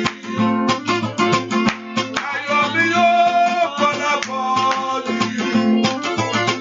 Ọ̀gá ògo ti dá mi láre. Ayọ̀ mi yóò pọ̀lápọ̀. Oríire rẹ ti dé. Ayọ̀ mi yóò pọ̀lápọ̀ jù. Ayọ̀ mi yóò pọ̀lápọ̀ jù. Ọ̀gá ògo ti dá mi láre. Ó dá mi láre Olódùmarè ńlá. Ayọ̀ mi yóò pọ̀lápọ̀ jù. Ọlọ́run kò fún láyọ̀ rẹ̀ tó ń retí.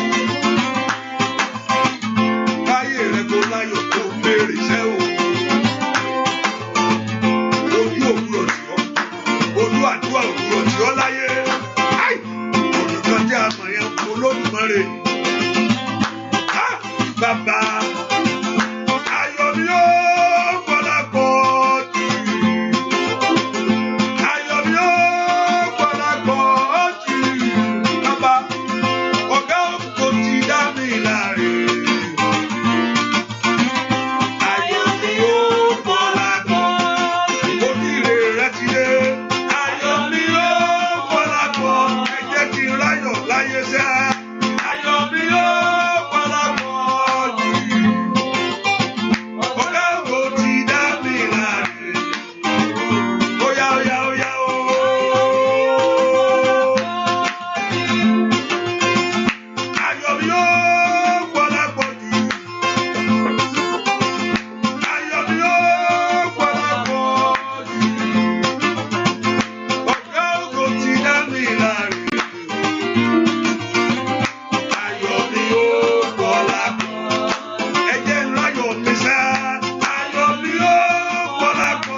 porúkọ Jésù.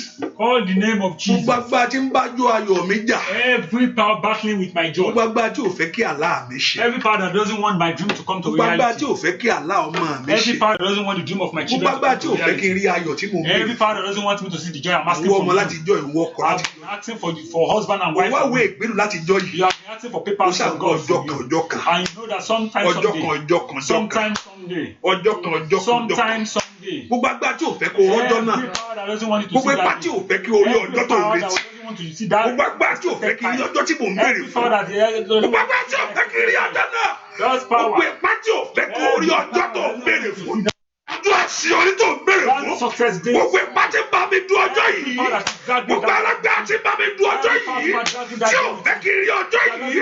Tí ò fẹ́ kí rí ọjọ́ tí mò ń wá yìí. Ọ̀rọ̀ agbára náà kó wọlé. Agbára náà kó ṣègbè. Olúwa gbé agbára náà mi. Agbára náà kó wọlé níwájú ìwọ lọ́rùn. Agbára náà ló kó gbàdúrà. Orúkọ Jésù.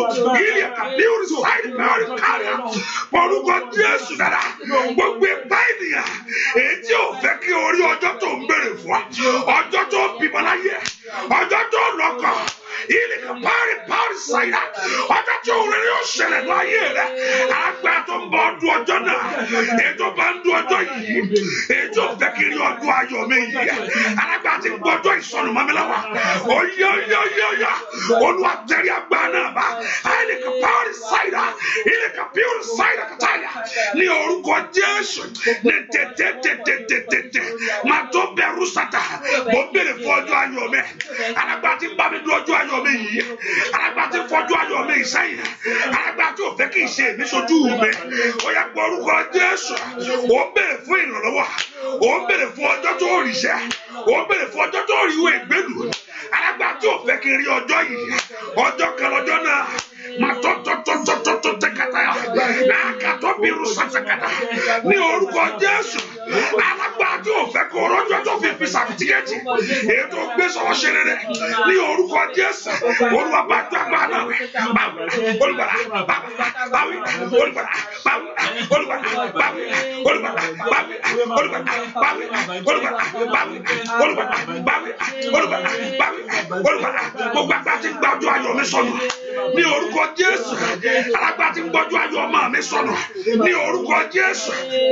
Dúà lórúkọ Jésù Kristi. Olúwa wa. Ẹ pọ orúkọ Jésù. Call the name of Jesus. Lábẹ́ àkóso bó tilẹ̀ borí. Under those circumstances. Ẹ jẹ́ rí ọjọ́ yìí o. I must see every second. I must see this. Lábẹ́ àkóso bó tilẹ̀ borí. I must see this day. Olúwa fún mi ní ọjọ́ ìrí láyé. This day to see in life. Ọjọ́ tí wọn náà graduate in science. Today you become a graduate. Tí wàá fi certificate tó fi tó kàwé fún tó fi ṣiṣẹ́. That you use that certificate to eat. Àǹtí wa iṣẹ́ wà fún ẹ. That you say there is job for you. Jọ́ tí wàá pass board exam yẹn. That time you pass that board exam. Olùmọ̀ ìdó fìyàfìyà. That you now be failing again. Bẹ́ẹ̀ ọjọ́ tí wọn náà lọ́kọ. That you become a husband. So I get my idea. You call your dear. Ẹ wẹ́ pé tí obìnrin bẹ̀ ṣé díà náà ni gbogbo rẹ̀. Baby. Okay. That day you call it my baby. Okay, no bring the baby. Hallelujah. Ìjọ tí wọn náà pe baby. That day you call baby. Ìjọ tó ọmọ yẹn náà graduate ọmọ tó bí tó ṣeré wájú ẹ. That your children will have that success. Tí wàá ṣeré tí wọ́n kọkàn balẹ̀ nílé ọkọ. And you will have that comfort mind. Òun wá ọjọ́ yẹn. You are expecting that day. That is why you are running. Ọjọ́ yẹn ló mú ọ sákìrì. That is why you are running up and down. Ọjọ́ náà ló fẹ́ rí. Ọjọ́ àṣeyọrí rẹ ló fẹ́ rí. That is a successful day. Ọjọ́ ìbùkún rẹ ló fẹ́ rí. That is a blessing day. Ọjọ́ ìṣeré rẹ ló fẹ́ rí. That is a blessing day. Ilé kàpáwárì sáyà. Ẹgbẹ́ ọjọ́ náà lé mi lọ́wọ́. Gbogbo alágbá ti ń bá mi du ọjọ́ yìí. Gbogbo alágbá ti ń bá mi du ọjọ́ yìí. Gbogbo alágbá ti ń bá ọjọ́ ìjà lórí ayé mi. Gbogbo alágbá tí ò fẹ́ kí ọjọ́ ìṣẹ̀lẹ̀. Ọjọ́ àṣeyọrí mi. Ọjọ́ ògo mi. Ọjọ́ ẹwà mi. Ọjọ́ ìbùkún mi. Ọjọ́ ìyanu mi. Kapọ́lísà Olúwa tẹ̀rí agbára náà bá. Ó yẹ ọmọ lánàá kó gbàdúrà. Orúkọ Jésù. Orúkọ Jésù. Orúkọ Jésù. Alágbá tí ń bá mi du ọjọ́ yìí. Mo fẹ́ rí ọjọ́ ayọ̀ mi o. Mo fẹ́ rí ọjọ́ ayọ̀ mi o. Mo fẹ́ rí ọjọ́ ìyanu mi o. Mo fẹ́ rí ọjọ́ àṣírí mi o. Mo fẹ́ rí ọjọ́ ògo mi. alágbára tí ń bá mi du ọjọ́ yìí èyí tí ò fẹ́ kí n rí ọjọ́ yìí èèyàn kan tí ń gba ọjọ́ yìí mọ́ mi lọ́wọ́ èèyàn kan tí ń jí ìjọ yìí mọ́ mi lọ́wọ́ ìlànà makabaru sàtẹ̀kẹ̀tẹ̀ makabaru sàtọ̀bẹ̀rù sẹ̀tẹ̀ dùà lórúkọ Jésù Kristi Olúwa wa. mo sọ mo ní pé as a young man mo ní pé bí ọ̀dọ́ ọmọkùnrin. I love to travel. mo máa like máa travel. I love to live in overseas. mo fẹ́ kí n máa gbé ìlú òkun. Yorùbá lè mú sọ lẹ́nu báyìí. I'm speaking Yorùbá now. So I love to live. So gbogbo ìgbà tí mo máa ń lọ sí tí bá ti lọ sí àwọn family lọ sí airport máa ṣe máa wọ̀ pé mo sọ pé ìjọ kan Nàìjíríà even now all over now you can't go beyond the gate right wákàtí a máa ju ọwọ́ lọ́ọ̀kan ní pápá ó máa ju ọwọ́ yẹn bye bye Ọlọ́run jọ lèmi náà ti wá pé wọ́n ti sinmi dé airport. God, when will I travel out of the country?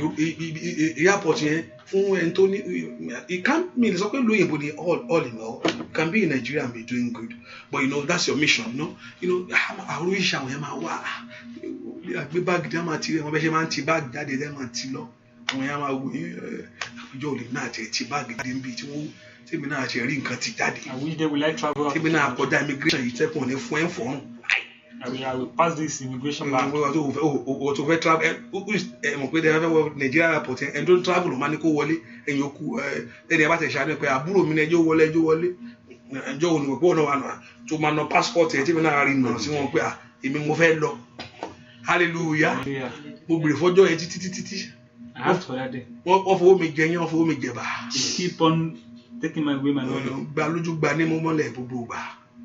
Wàá kó lórí òkè wá Olúwa ṣàánú fún mi nínú fẹ́ jáde kí mi náà tiẹ̀ lọ ṣùgbọ́n ọjọ́ yẹn ṣẹlẹ̀ nínú ayé mi o. But that thing happened one day in my life. O náà mo fẹ́ kó ṣe nítorí mi ni ẹ̀ mo sọ. That is what I there are many things that Lord has done for me but ìyẹn mi torí mo jìyà fún lọ́pọ̀lọpọ̀ díẹ̀ mo ọ̀pẹ wọ́n lẹ̀ mí ń gbò wọ́n lẹ̀ mí mú hallelujah ṣùgbọ́n ọjọ́ kan I can remember one day in embassy ẹgbàá lálálá ìṣesìn àwọn kan gba date of interview sọ̀rọ̀ ní date of interview wà lọ mú nọ́mbà lóru wà lọ súnbẹ̀ lọ mú nọ́mbà ní wà lọ súnbẹ̀ lọ mú nọ́mbà wọ́n máa lọ mú nọ́mbà nílé tẹ́ ń gba appointment yẹn láyé ìgbà yẹn kò sí appointment jábọ̀ wà lọ gba nọ́mbà ní wà lọ tó lóru síbẹ̀ wọ́n gbà kan máa tó wọ́n máa tó ìgbẹ́ dàbí ọjà níbẹ̀ lóru aráwọ̀ èrò lóru tó ọjọ́ mẹ́ta mo súnbẹ̀ tí mi rẹ̀ come back tó rí nọ́mbà ò bọ́ sí. I slept there for 3 days. tó mọ̀ pé no be wàṣà. I slept at embassy for 3 days. ṣùgbọ́n ọjọ́ kan ìyanu yẹn máa ṣẹlẹ̀. But the day happened that I got it. èmi náà gbé báàgì mo na passport mi mo ní ta ló ń lọ. èmi lọ. And I said, who is going? I said, I'm the one. èmi lọ mo ti sìyàn tó. I'm no longer stealing people off. mo ti sìyàn tó ṣùgbọ́n Olúwa mú mi kọjá mẹ́. God made me to pass through. bẹ́ẹ̀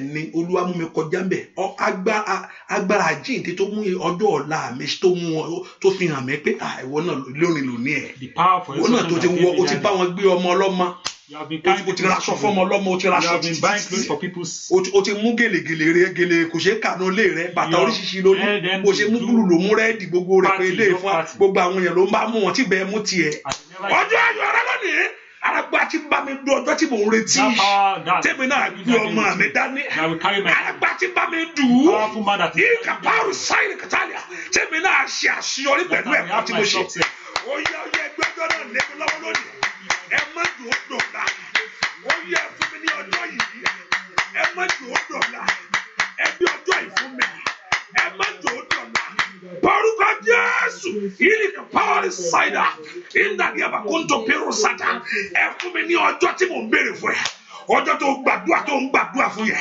ọjọ́ tó ń retí pé kó ṣẹlẹ̀ bí àṣeyọrí ọmọ rẹ rè ìkàpàrú sátà ẹ tó ṣẹlẹ̀ lónìí gbọ́ àdúrà lórúkọ Jésù Kristi Olúwa wa àmín.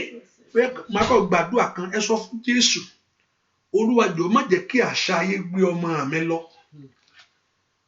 ẹyẹkẹyẹ mọ̀jọ orú ọmọ mi lọ o wọ́n tó ń ọmọ gbogbo ẹ gbàdúrà àṣà ayé mọ̀jọ gbé ọmọ ayé mọ̀jọ fọmọ mi di mọ̀jọ fi ọmọ mi di wọ́n ti fi Jésù di ọmọ mi ò gbọdọ̀ di àṣà ayé gbé ọmọ mi àbò Jésù ó yá wà lórí gbogbo ọmọ gbogbo àṣà ayé o wọ́n gbọdọ̀ fọmọ mi rú o wọ́n gbọ́dọ̀ fi ọmọ tèmi rú ọmọ mi kankan wọ́n gbọ́dọ̀ fi rú wọ́n gbọ́dọ̀ fi dírẹ́gẹ́ ní orúkọ Jésù ó yẹ ọmọ náà lánàá kó gbàdúrà orúkọ Jésù.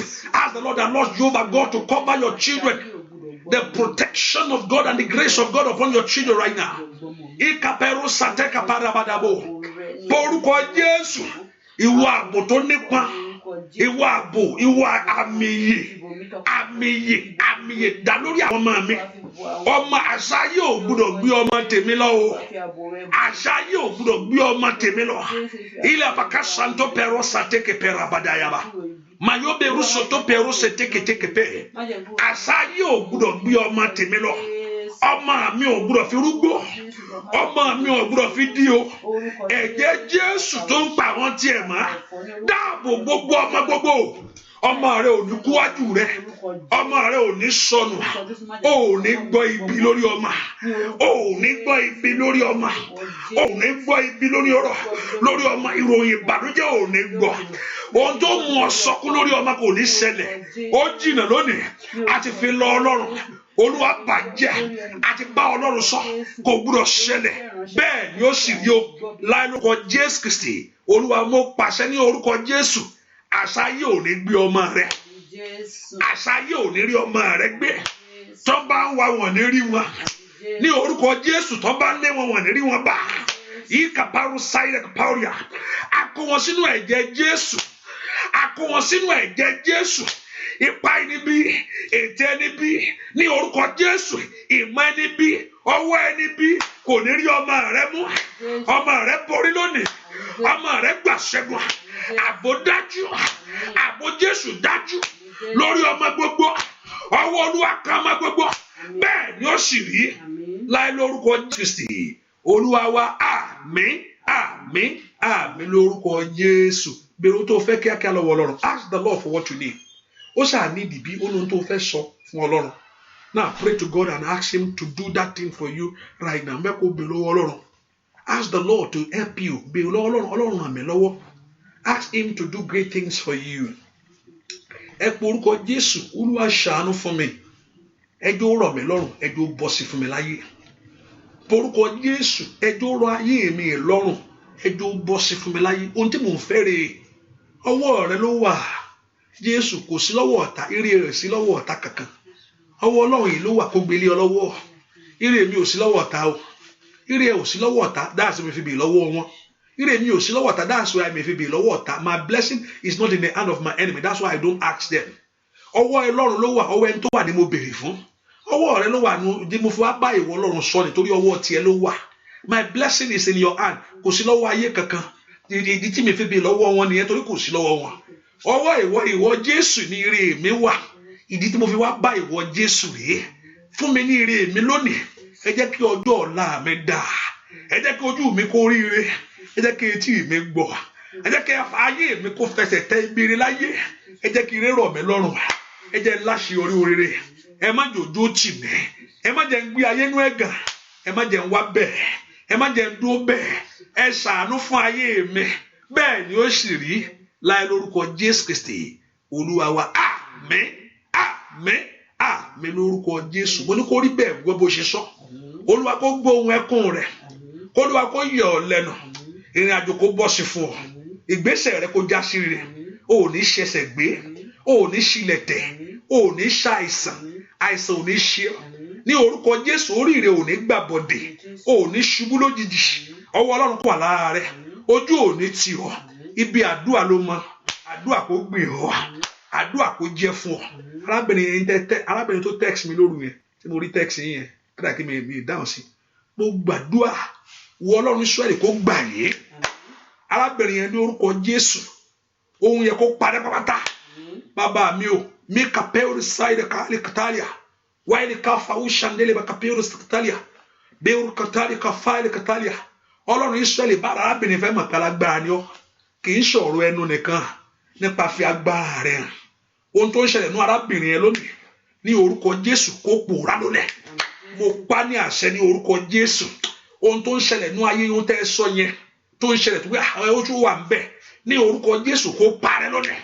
Wọ bàbá mi arúgbó ọjọ́ yẹn ìwọ Ọlọ́run Ísírẹ́lì ẹ̀yin áńgẹ́lì Ọlọ́run o kí lẹ̀ ń ṣe ẹ lọ mú ogun yìí kúrò ẹ jẹ́ kí ogun yìí wọlẹ̀ kí ogun yìí má dìde mọ́ kí arábìnrin má rí ogun yìí mọ́ ní orúkọ Jésù Ọlọ́run májẹ̀mú àti ìpè ní orúkọ Jésù ó yá dìde ìrànlọ́wọ́ ìwọ ìrànlọ́wọ́ ní ìgbà ìpọ́njú ó yá dìde ìrànlọ́wọ́ fún arábìnrin yìí ní orúkọ Jésù àti gbogbo àwọn tó ń fẹ́ ó yá dìde ìrànlọ́wọ́ níbi tó ti sọkún mo ní ó di ẹ̀rín mo pa ní àṣẹ ohun tó wí fún mi mo wí o ní orúkọ Jésù gbogbo ẹni tó wà ní ìdè àìsàn nínú ìdèkídè tó bá lè jẹ́ mo sọ tàṣẹ Ọlọ́run ó yẹ gba ìtúsílẹ̀ ní orúkọ Jésù ẹ gba ìtúsílẹ̀ ní orúkọ Jésù ẹ gba ìtúsílẹ̀ ogun yẹ kó parẹ́ ọjọ́ ayọ̀ rẹ kó fara ọjọ́ ayọ̀ rẹ kó dé lónìí bẹ́ẹ̀ ni ó sì rí láì lórúkọ Jésù Kristi Olúwa àti Olùgbàlà wa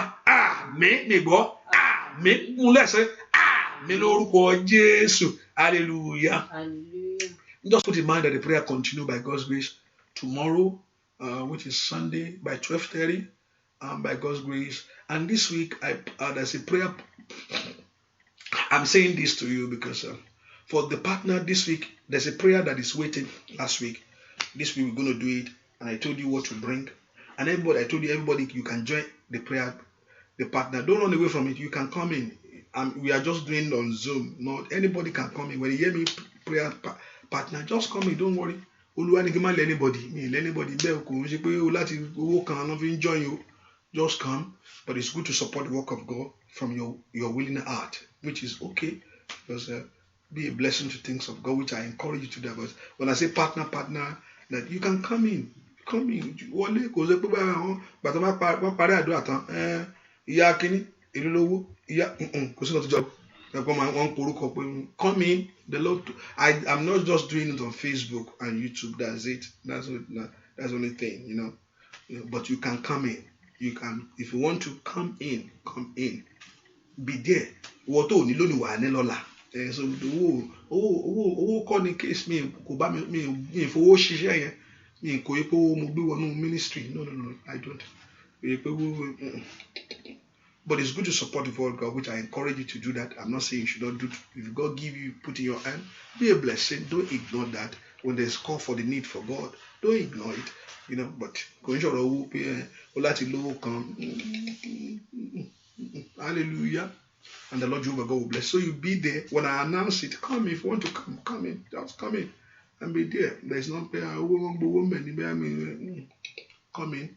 So by this week, there's a prayer that is waiting. Remember those that I did last time. But I told you what I'm just getting fruit that day. That's it, fruit. And I bless it for you. Hallelujah. And the Lord Jehovah God will do great things for you. There's one thing again that is in my mind. Okay, for those that for those that are trusting God for the fruit of the womb, by the end of this month again, I'm coming again to pray with you. You know, but I will announce it to you. You know, I told you for those that are believing God for the fruit of the womb, I need August, I need September, October, September, October, November, and so we have 4 months to go. No 4 months here. No 4 months to queen. We are calling Osirio to be no doing what be next year. Majemuni, Waromo be. Hallelujah. Waromo be Udakuri Omobilaye. Ben you siri. Lailuko Jesus Christi. Uluawa. Me. Ọwọ́ Ọlọ́run kó kan gbogbo ẹni tẹ́ wà nínú àdúrà àti tó gbọ́ yìí. Ọwọ́ Olúwa ńlá, gbogbo ọwọ́ àjèjì, gbogbo ọwọ́ ogun, gbogbo ọwọ́ ìdààmú, gbogbo ọwọ́ wàhálà, ọwọ́ májẹ̀mú ìkà ní orúkọ Jésù, every evil hand kó parẹ́. Èmi náwó Ọlọ́run jáde sí gbogbo tí ń gbọ́ mi lọ́wọ́lọ́wọ́ àti ẹni tẹ́ rí mi. Mo náwó ìjáde ní orúkọ Jésù. Ọwọ́ Ọlọ́run kó kàn yín. Ọwọ́ tí kò kúrú, ètí ń ṣọwọ́ Jésù. Ọwọ́ tí kò kúrú, ó yá rí ọwọ́ náà lórí ayé rẹ̀. Rí ọwọ́ yìí lórí ayé rẹ̀. Ọwọ́ àánú rí lórí rẹ̀. Ọwọ́ àánú rí lára rẹ̀. Ọwọ́ àánú ọwọ́ yìí mo fẹ́ kó rí ọwọ́ yìí ni o. Nínú ọ̀sẹ̀ gangan, ọwọ́ ńlá tó tí ì rí rí. The hand of God, the hand of God. Ọwọ́ Ọlọ́run mo nà jáde ní orúkọ Olúwa ní orúkọ Jésù ó yá rí ọwọ́ ire lónìí ní orúkọ Jésù rí ọwọ́ ìgbàlà rí ọwọ́ ìṣẹ́gun ó ní Bíbélì pé ọwọ́ Olúwa ń ṣe agbára ọwọ́ ọ̀tún Olúwa ń ṣe agbára ọwọ́ Olúwa ń ṣe agbára ọwọ́ náà mo fẹ́ kó rí lórí ayé rẹ lónìí ní orúkọ Jésù ọwọ́ náà mo fẹ́ kó rí that hand the hand of God ọwọ́ àánú lórí business yẹn ọwọ́ àánú lórí ayé àwọn ọmọ rẹ ọwọ́ àánú lórí ara rẹ ó yá rí ọwọ́ náà láti ṣiṣẹ́ lọ ayé kó rí ọwọ́ náà nú ara rẹ láti lọ bẹ́ẹ̀ ni ó sì rí láì lórúkọ Jésù Kristi Olúwa wa àmín àmín àmín lórúkọ Jésù. Thank you for being here and thank you for coming, and also let's just put it back, please. We are getting closer to our payment for the showers of blessing. I think we have to do that in October. There's nothing free. There's nothing free. So I'm just announcing to us we are getting closer. When I come to our Pastor today, there's a payment coming. I think in October. Let me see. October 22. October 22. I'm looking at it now. They say your pro plan valid till October 22. It's in front of me. October 22. So there's a payment. So please let's put in mind by then. So it's the app that we are using. We pay for it. The radio we pay every month. There's nothing free. But on Facebook, look on live, nothing. Even on internet they pay for it. So that I'm just letting you know that in October 22 there's a payment coming to renew the app. Hallelujah. We do that every year, and the Lord God will do great things for you in Jesus' name. God bless you. Thank you for being here. Go in God's blessing and return back with a great testimony. God bless you. Orí ọ̀fẹ́ Jésù Olúwa ìfẹ́mẹ́tì Ọlọ́run kó bọ́ gbé o àlàáfíà jọba nù ilé rẹ ò ní dàrú. Ọlọ́run yóò bọ ọkọ rẹ sọ̀rọ̀. Ọlọ́run yóò mèsì ọkọ rẹ. Ọlọ́run yóò bá ọkọ rẹ sọ̀rọ̀. Ọlọ́run yóò mèsì ọkọ rẹ. Ọlọ́run yóò sì gba ìjọba ọkàn rẹ. Bẹ́ẹ̀ ni ó sì rí. Ìwọ náà wá sì rí ìyanu. Bẹ́ẹ̀ ni ó sì rí o. Jésù Olúwa wa. Àmín, àmín, àmín lórúkọ Jésù. Hallelujah. God bless you. Thank you for being here. Bye-bye.